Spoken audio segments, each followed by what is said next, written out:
film, he wouldn't be stepping on his or anyone else's cherished memories. Okay, if I was going to do this, how would I do it? Really said, well, the reason that first movie worked so well is because the idea behind it is awesome, but it's really because those people in that cast, those four guys, and then the amazing people around them, were at the top of their game that time. And thought, if I could work with the funny women that I know, then and showcase them through this great idea, then that gives me energy. And so that's when I said, okay, let's do it.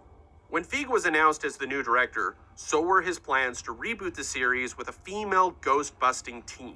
He recruited Melissa McCarthy, Kristen Wiig, Kate McKinnon, and Leslie Jones as the new Busters. Flew through an easy production, and fans wholeheartedly gave the film a chance.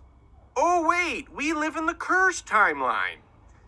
Ain't no bitches gonna hunt no ghosts. Oh, no, okay. Backtrack to the vile Gamergate controversy of 2014, the online anti-feminist harassment campaign that targeted women in the video game industry with threats of violence, rape, and death.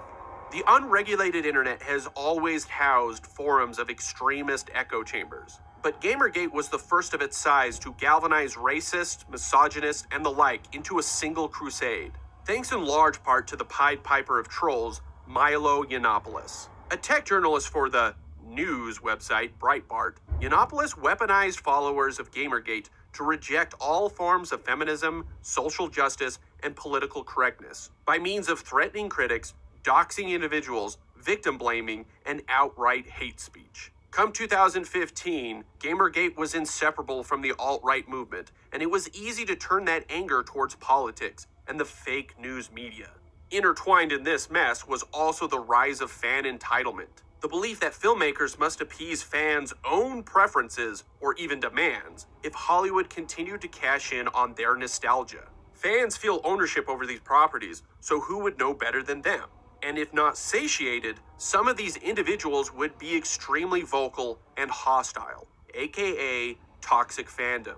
After years of hearing Aykroyd sell them a Ghostbusters they'd never see, Feig's reboot wasn't in their headcanon. Toxic fans and Gamergate believers united against a common enemy.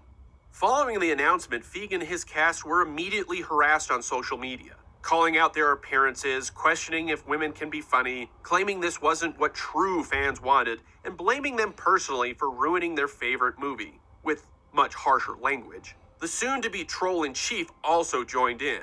And now they're making Ghostbusters with only women. What's going on? As a confused Feig said, he was just making a comedy about ghosts. Why were they so angry? His cast were very popular on Saturday Night Live, and Feig himself had a lot of nerd cred. As the creator of Freaks and Geeks, a director on multiple fan-favorite TV shows, a 20-time Comic-Con attendee, and his co-writer, Kate Dippold, wrote the most relatable exchange in all of television. Why would anybody ever eat anything besides breakfast food? People are idiots, Leslie. By stepping into the world of Ghostbusters, Feig apparently made a declaration for a culture war. Where was this level of vitriol for other remade classics? Like The Karate Kid, Point Break, RoboCop, Ninja Turtles, The Thing, Total Recall, Man of Steel, 2 different Spider-Mans, 3 different Batmans, all of Disney's live-action remakes, and every horror franchise ever? We're feeling a lot of outrage right now, because we want something and we know we deserve it, but we're not getting it. I'm mad, but I don't know at what anymore. Let's ignore the frequent accusations of studios making cash grabs for now. They're called franchises for a reason, folks. The difference obviously came down to chromosomes.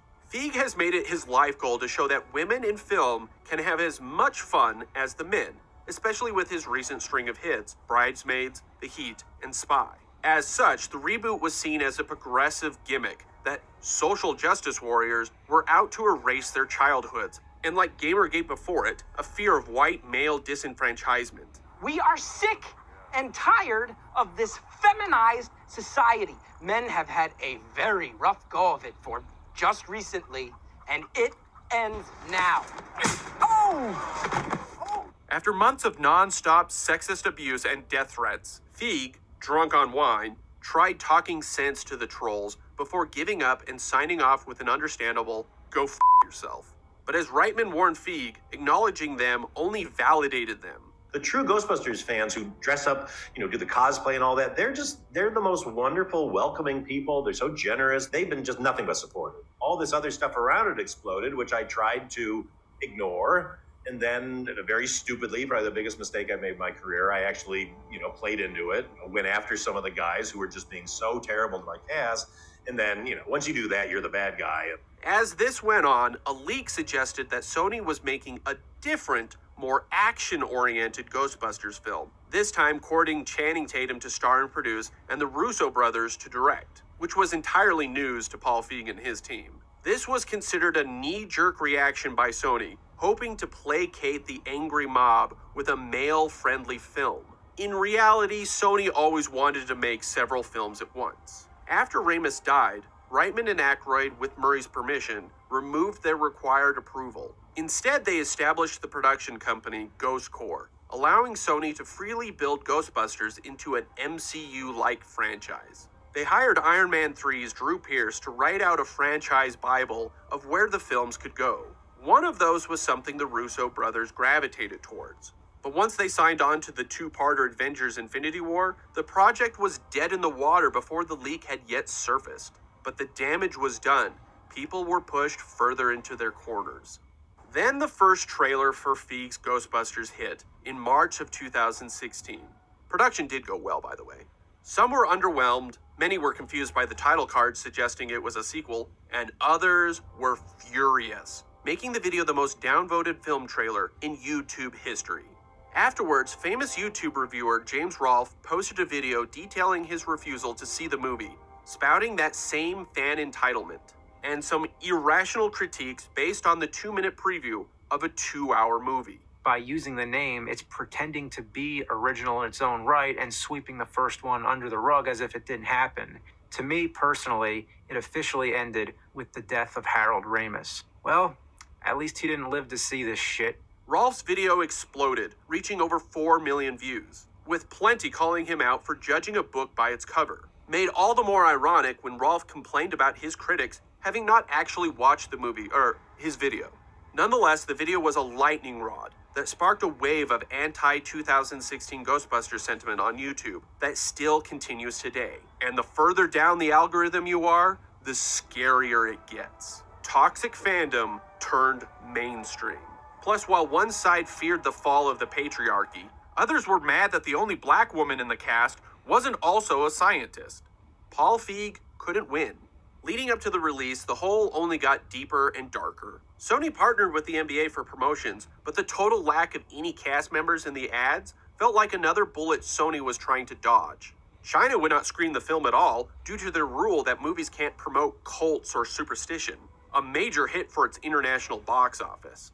Worried about cataloging issues and TV listings, Sony also renamed the film Ghostbusters Answer the Call sometime after debuting the trailer. It too came off as Sony attempting to satisfy fans, whether true or not. And what is now par for the course, trolls review bombed the movie on Rotten Tomatoes, IMDb, and Metacritic, weeks before anyone would have actually been able to see it. The last straw was the worst. During opening weekend, Yiannopoulos aimed all his bigotry and complete lack of decorum toward Leslie Jones. His explicitly repulsive tweets were a dog whistle for his acolytes to follow suit, convincing them that she somehow deserved this treatment.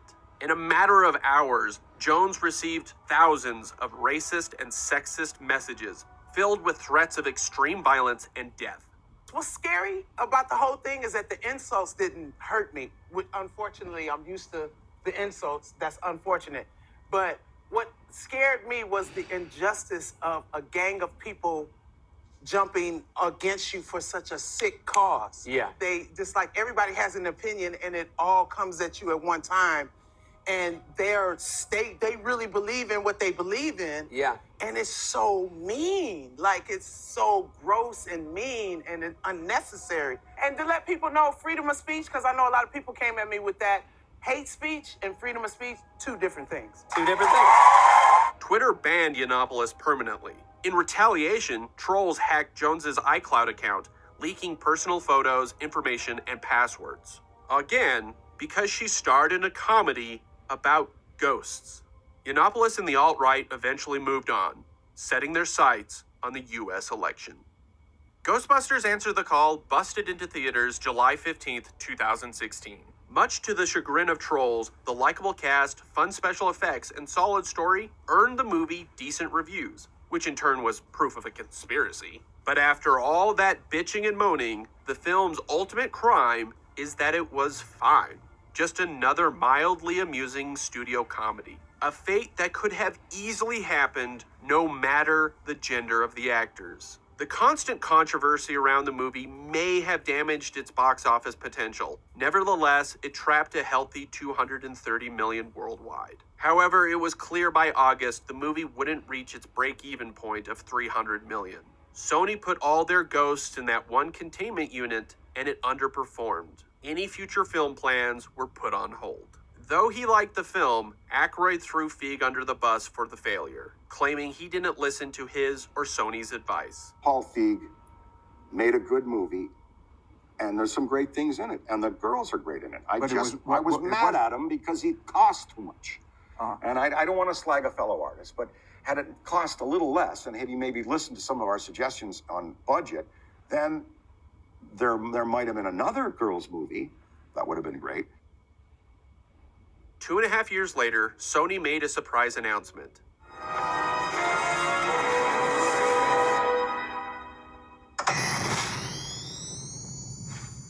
Another Ghostbusters film, this time to be directed by that little punk from the second one. Jason, Well, some people have trouble believing in the paranormal. No, he just says you guys are full of crap and that's why you went out of business. Jason Reitman, Ivan's own son, spent the last 15 years as a writer-director before approaching his father's legacy. Obviously, I'd been asked my whole life, would I ever make a Ghostbusters movie? It came to me through this girl, I imagined this 12-year-old girl standing in a field with a proton pack, and it was only later that I realized that this was Egon Spengler's granddaughter. A new film taking place in the original universe was exciting news for all Ghostbusters fans. Nonetheless, many saw this as Sony's attempt to reconcile with the most irate of the fan base by ignoring the reboot.